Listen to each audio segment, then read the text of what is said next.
నారదుడి శాపం వల్ల బ్రహ్మకేమైందో మీకు తెలుసా? కథలోకి వెళ్తే ఎప్పటికైనా సరే శాపం అనేది జరగక మానదు. ఆ టైం రానే వచ్చింది. ఆ శాపం పనిచేయడం మొదలుపెట్టింది.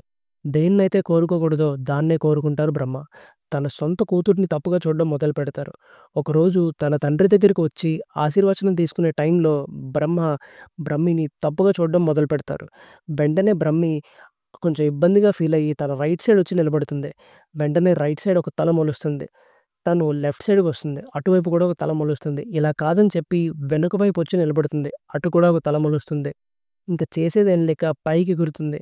వెంటనే నెత్తి మీద కూడా ఒక తల మొలుస్తుంది.